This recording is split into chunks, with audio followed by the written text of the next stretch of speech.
Hi all, welcome back to Edgeway channel. So today we are back with another video that is post-mortem report.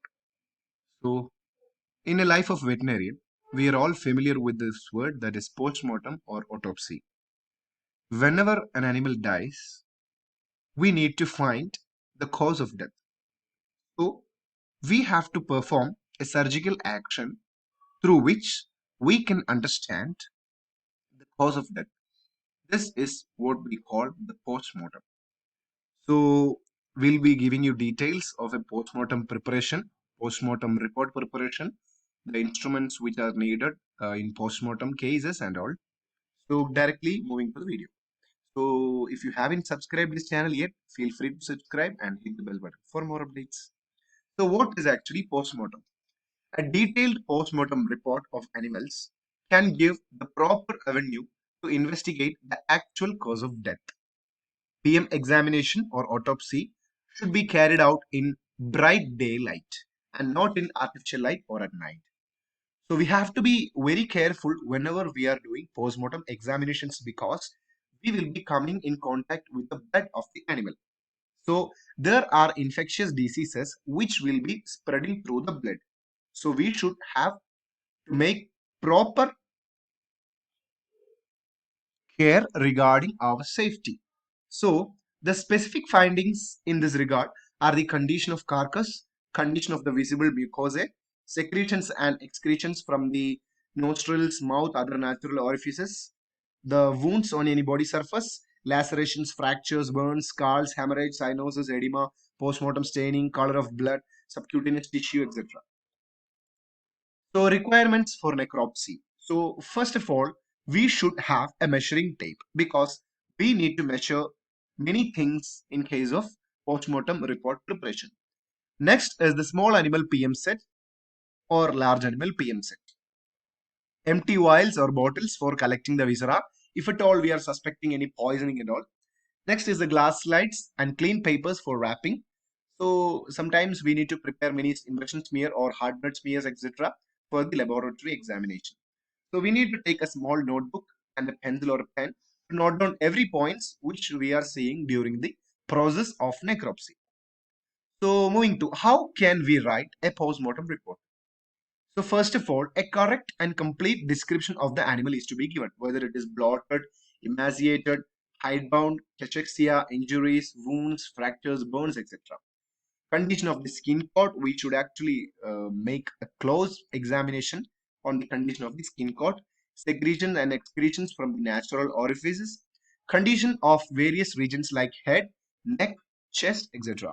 Condition of the external genitalia, condition of visible mucous membrane, condition of perineal region.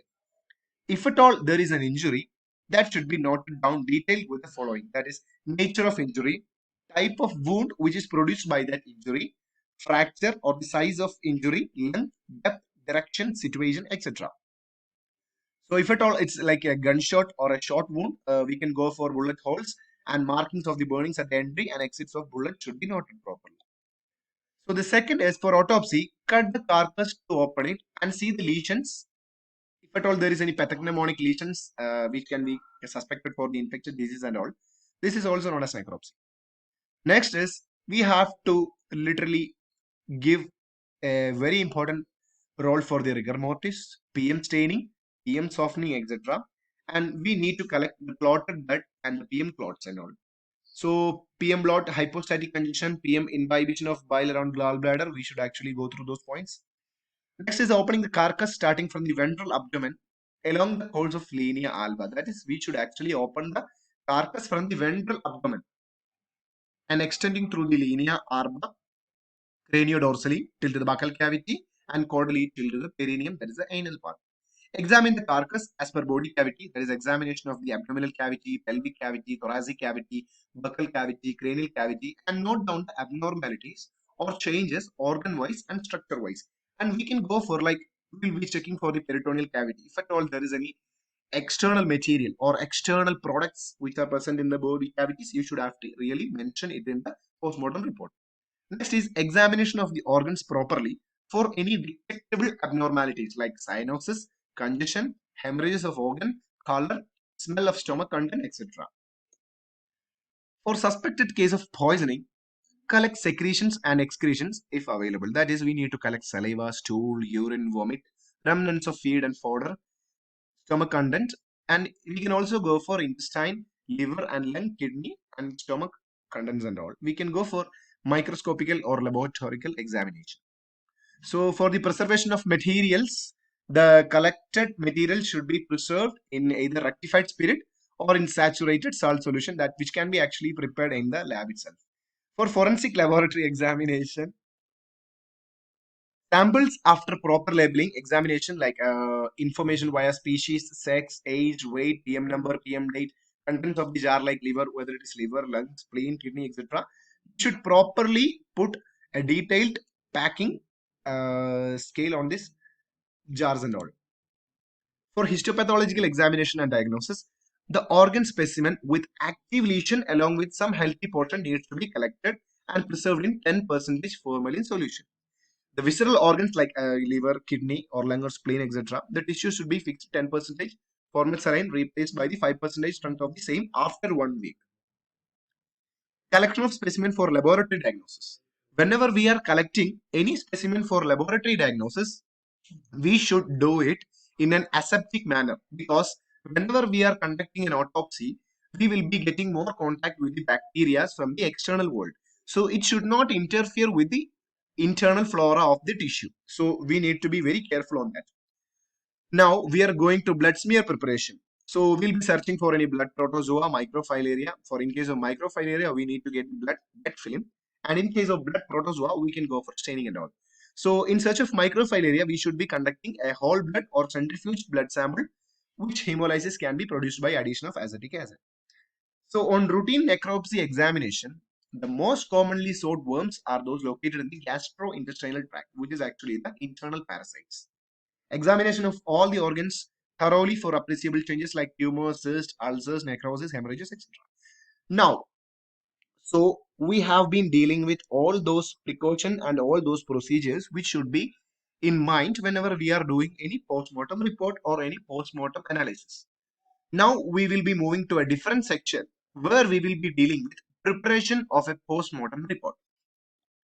So this is actually a pro forma for a post-mortem report. So the description of the animal, that is the species, the breed, the age, sex, weight, color, identification marks, if any. Necropsy findings.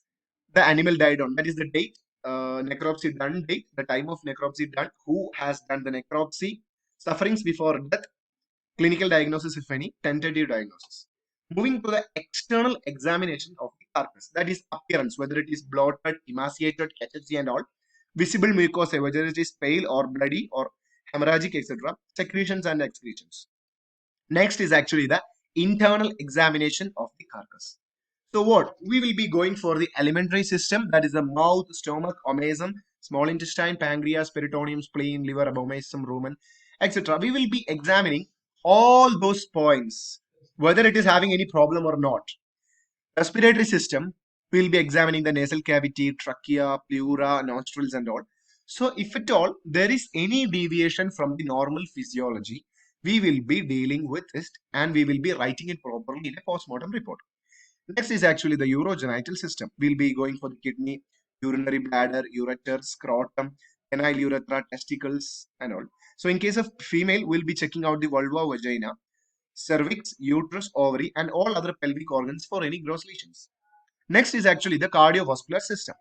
So we will be moving directly to the thoracic cavity and we'll be checking for any external programs and diaphragm, whether it is having any injury and all, pericardium, heart, and we'll be looking the left and right auricles and ventricles.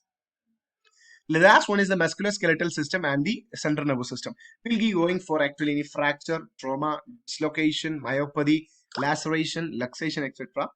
And in case of CNS, we'll be checking the skull, for the cerebrum and the cerebellum, meninges, meningeal fluid, cranium, and cerebrospinal fluid. So if at all we need to have any collection of materials, we'll be going for like laboratory investigation, histopathological examination, and forensic examination.